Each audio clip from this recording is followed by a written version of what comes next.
My name is James Cole. Today I'm going to teach you about a program called Gimp 2.8, a general tutorial on how to use basic toolbar functions for editing. Some things that you will need for the lesson today: download Gimp 2.8, and I'll show you how to do that in just 1 minute. Find a picture of a photo that you would like to edit, and first and foremost, have fun. So let's start with downloading Gimp 2.8. Visit the website listed below, then open and install the downloaded file. Gimp 2.8 is an open source and free program that is very similar to Adobe Photoshop, which many people use for photo and image editing. Save the file and then open and install it. Once you've opened and installed it, we'll be able to start with the introduction to the Gimp toolbar. First, we're going to open a new file. Then we're going to go over the drawing tools, coloring tools, erasing tools, cutting tools, and text tools. We'll start out by doing that with me showing you a video of how you would do that on paper, and then transition to how you would actually do that on Gimp. Finally, at the end of the lesson, we'll use these same tools to edit a photo that you've chosen on your own. So let's start with opening a new file. Go to File, New, and choose the dimensions that you would like your new file to be. For our purposes, you can choose whatever dimension that you like. Okay, let's get started. On paper, here's how you draw an image. Now on Gimp, I'll show you how to do the exact same thing. For the tools for that, we can use the pencil tool or the drawing tool. Here's the pencil tool, and here's the drawing tool. Let's start with the drawing tool. Click on the drawing tool, go over to your free space, and draw the smiley face just like you did on paper.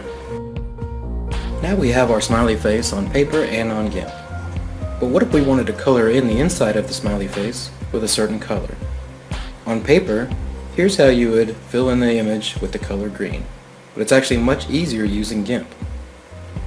For Gimp, you would use the bucket fill tool.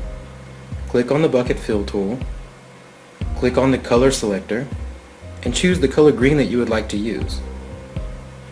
Once you've chosen the color that you would like to use, go over to the image, click inside of it, and it will fill with the color that you've chosen.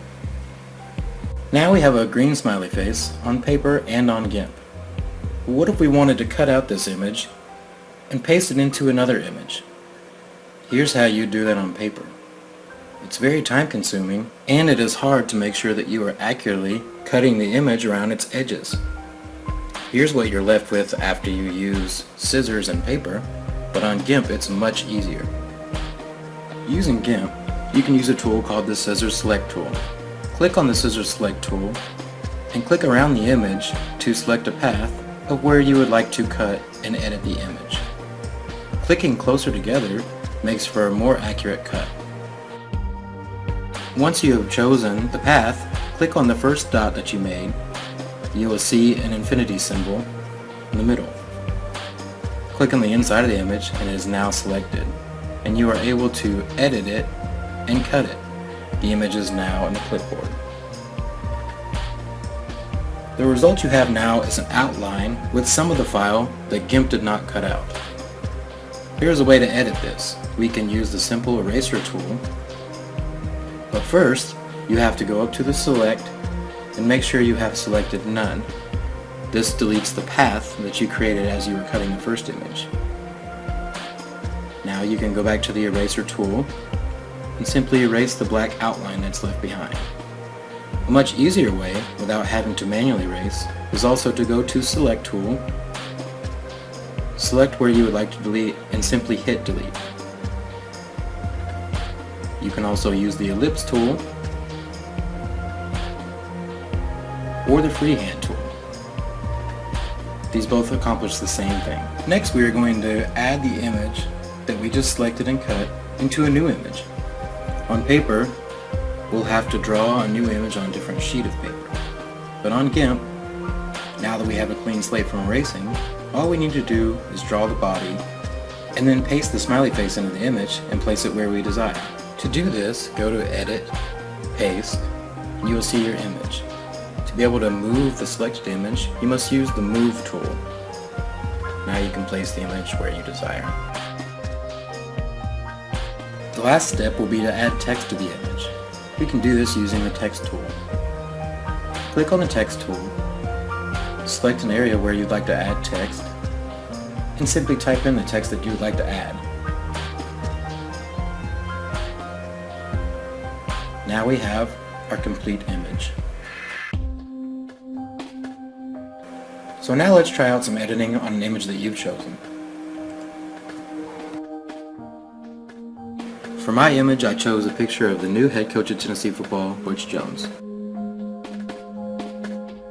I've sped up the image as I select around the that I would like to cut. Remember that when you reach the first dot that you created, click on it, you'll get an infinity symbol, and then click in the middle to select it.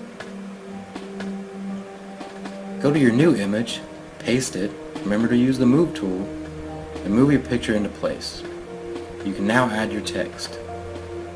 Once you've added the text, if you'd like to see the full image without text boxes or selected boxes before you save it, you can go to Layer and Merge Down, and it will give you your final product.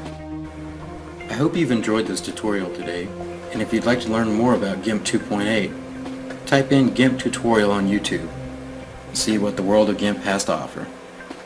Thanks, and have fun.